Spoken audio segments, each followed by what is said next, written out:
নরেন্দ্র মোদীর সঙ্গে এই বিমস্টেক সম্মেলনে সাইড বেঞ্চে যেন একটা বৈঠক হয় সেই চেষ্টা করে যাওয়া হচ্ছে এবং একাধিকবার ভারতের পক্ষ থেকে না বলার পরেও সেই চেষ্টা এখনও অব্যাহত রয়েছে।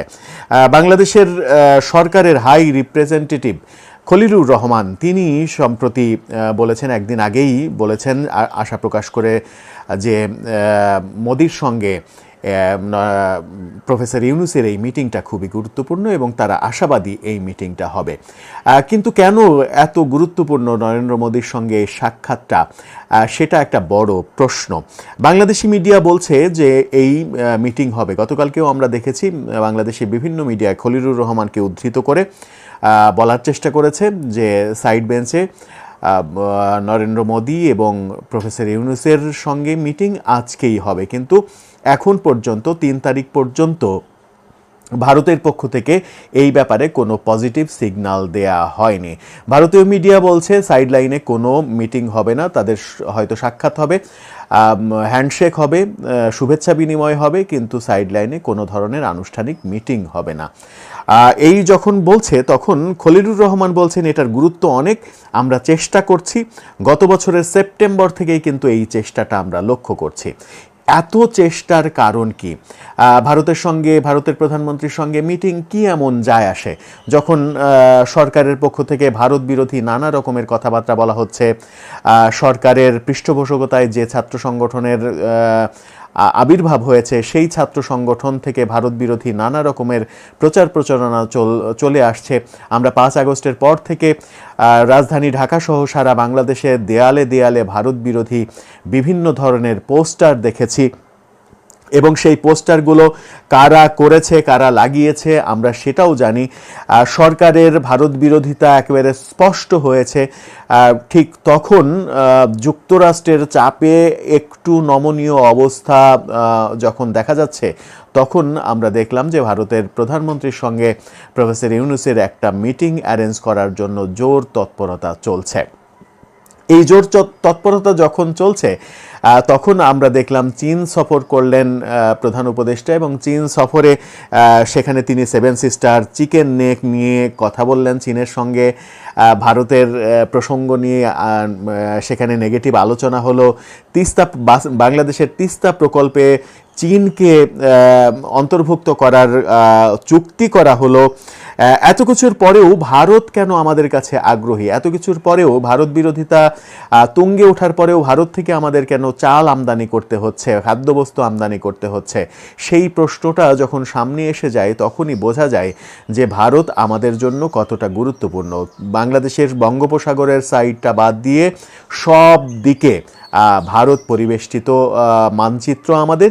সেই ভারত পরিবেষ্টিত মানচিত্রে থাকা অবস্থায় আমরা যেভাবে ভারত বিরোধিতা করেছি, সেই ভারত বিরোধিতা ভারতের জন্য চক্ষুশূল হয়েছে, এটা তো ধরে নেওয়াই যায়। আবার এমন আলোচনাও রয়েছে, বিভিন্ন মাধ্যমে এমন আলোচনাও চলছে যে আওয়ামী লীগ সরকারকে ভারতের দালাল হিসেবে আখ্যা দিয়ে আওয়ামী লীগ ভারতের দালালি করেছে, ভারতের স্বার্থ রক্ষা করেছে, এরকম আখ্যা দিয়ে প্রফেসর ইউনূসও কেন আবার ভারতের মুখাপেক্ষী হতে চাচ্ছেন? ভারতের সঙ্গে একটা মিটিংয়ের জন্য কেন এত আগ্রহ তার? এত আগ্রহ যখন লক্ষ্য করা যাচ্ছে তখন নরেন্দ্র মোদীর একটি টুইট চমক জাগিয়েছে। বিমস্টেক সম্মেলন উপলক্ষে নরেন্দ্র মোদী একটা টুইট করেছেন। সেই টুইটে যে শিডিউল প্রকাশ করা হয়েছে নরেন্দ্র মোদীর, সেই শিডিউলে বাংলাদেশের প্রধান উপদেষ্টা প্রফেসর ইউনূসের সঙ্গে মিটিংয়ের কোনো উল্লেখ নেই, উল্লেখ করেননি।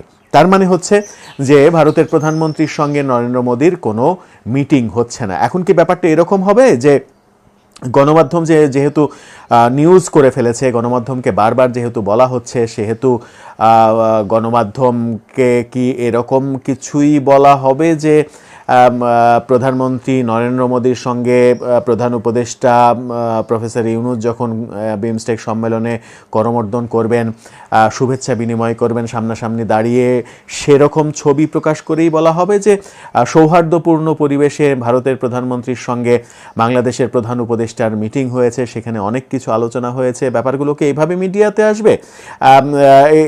এরকমটা আলোচনা যদি কেউ করে থাকেন তাহলে কি সেই আলোচনাটা খুব বেশি অতিরঞ্জিত আলোচনা হবে? যদিও এখন পর্যন্ত নিশ্চিত নয়।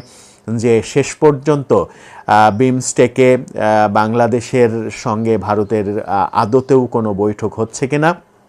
বিমস্টেকের পরবর্তী প্রেসিডেন্ট বাংলাদেশ, সেই হিসেবে বাংলাদেশের প্রধান উপদেষ্টার উপরে এই দায়িত্ব অর্পিত হবে। পরবর্তী কালকে থেকে যখন বিমস্টেক সম্মেলন শুরু হচ্ছে, সম্মেলন শেষে বাংলাদেশকে নতুন প্রেসিডেন্টের দায়িত্ব দেওয়া হবে। সেরকম একটা প্রাক্কালেও যখন বাংলাদেশ বিমস্টেকের সভাপতিত্ব করবে, সেরকম একটা প্রাক্কালেও যদি ভারতের প্রধানমন্ত্রী নরেন্দ্র মোদীর সঙ্গে সাক্ষাৎ না হয়, তাহলে সেটা একটা বড় ধরনের অসম্মানজনক ব্যাপারই হবে।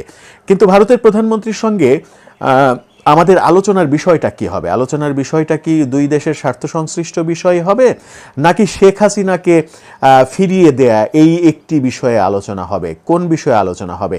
বাংলাদেশের প্রধান উপদেষ্টা কি নরেন্দ্র মোদীকে বলবেন যে শেখ হাসিনাকে আপনি ফিরিয়ে দেন, আমরা তাকে বিচারের কাঠগড়ায় দাঁড় করাবো, নরেন্দ্র মোদী রাজি হয়ে যাবেন শেখ হাসিনাকে ফিরিয়ে দিতে, সেরকম পরিবেশ তৈরি হবে? নাকি দুই দেশের যে সৌহার্দ্যপূর্ণ সম্পর্ক এর আগে ছিল, ভারতের সেনাপ্রধান কিছুদিন আগে স্পষ্টভাবে বলে দিয়েছেন যে বর্তমান সরকার, বাংলাদেশের এই বর্তমান সরকার, অন্তর্বর্তীকালীন সরকার থাকা অবস্থায় ভারত সরকারের সঙ্গে বাংলাদেশ সরকারের সম্পর্ক স্বাভাবিক হবে না, তবে সেনাবাহিনী টু সেনাবাহিনীর সম্পর্ক স্বাভাবিক থাকবে, এমনটাও তিনি বলেছেন। সেই স্বাভাবিক সম্পর্ক যে থাকবে না, ভারতের সেনাপ্রধান বলেছিলেন, সেটাকে স্বাভাবিক করার প্রক্রিয়ায় কি এটি? সেটি কি আদৌ স্বাভাবিক পর্যায়ে যাবে? যখন ভারত বাংলাদেশের জনগণের জন্য ভিসা বন্ধ করে দিয়েছে, বাংলাদেশের জনগণ চিকিৎসার ক্ষেত্রে অন্তত অনেকখানি ভারত নির্ভরশীল, সেটা বন্ধ হয়ে গেছে। চিকিৎসার ক্ষেত্রে বড় ধরনের দুর্যোগ নেমে এসেছে আমাদের দেশে। সেই ক্ষেত্রে চীনকে বিকল্প চিকিৎসার একটা জায়গা হিসেবে সরকার ভাবতে শুরু করেছে। সেই ভাবনাটাও হিতে বিপরীত হয়ে যায় কিনা, সেটাও একটা বড় বিষয়। আবার বাংলাদেশের অতি উৎসাহীরা এই আলোচনাটাও করছেন যে চিকিৎসা ভিসা বন্ধ করে দিয়ে ভারতের চিকিৎসা ব্যবসায় বড় ধরনের ধস নেমেছে, তারা না খেয়ে মরছে, এরকম আলোচনাও রয়েছে। যাই হোক, আলোচনা যেদিকেই থাক, মূল ব্যাপার হচ্ছে প্রফেসর ইউনূস ভারতের প্রধানমন্ত্রী নরেন্দ্র মোদীর সঙ্গে সাক্ষাতের জন্য এক ধরনের মরিয়া হয়ে উঠেছেন। সাক্ষাৎটা অবশ্য দুই দেশের সম্পর্ক উন্নয়নের জন্য খুবই প্রয়োজন। সেই সাক্ষাৎটা আদৌ এবারে হচ্ছে না বলেই মনে হচ্ছে। বিমস্টেকে সাইডলাইনে সাক্ষাৎ হচ্ছে না, তার মানে বড় ধরনের চাপ কিন্তু আসছে। চাপ কিন্তু যুক্তরাষ্ট্র ওদিকে শুরু করেছে শুল্ক আরোপ করে। দেখব দর্শক, আপনার কি মনে হয় শেষ পর্যন্ত মোদি ইউনূস বৈঠকটা কি আদৌ হবে? আপনার মতামত জানিয়ে লিখতে পারেন আমাদের। দর্শক, ঈদের আমেজ এখনো কাটেনি, ঈদের আমেজ চলছে, ঈদের ছুটিও চলছে, ছুটি এখনো শেষ হয়নি। এরই মাঝে ডক্টর ইউনূস বাংলাদেশের প্রধান উপদেষ্টা অন্তর্বর্তীকালীন সরকারের এবং ভারতের প্রধানমন্ত্রী নরেন্দ্র মোদীর বৈঠক হবে কি হবে না, সেই আলোচনা কিন্তু এখনও অব্যাহত রয়েছে। গতকালকেও বাংলাদেশি মিডিয়াতে ফলাও করে বলা হয়েছে যে বিমস্টেকে, থাইল্যান্ডে বিমস্টেক সম্মেলনের সাইড বেঞ্চে নরেন্দ্র মোদী এবং ডক্টর ইউনূসের মিটিং হবে। বাংলাদেশ সরকারের একজন মুখপাত্রও তেমন কথা বলেছেন, কিন্তু ভারতীয় মিডিয়া অন্য কথা বলছে, মোদির টুইট অন্য কথা বলছে। বাংলাদেশের এত আগ্রহ দেখানোর কারণ কি? ভারতের প্রধানমন্ত্রী নরেন্দ্র মোদীর সঙ্গে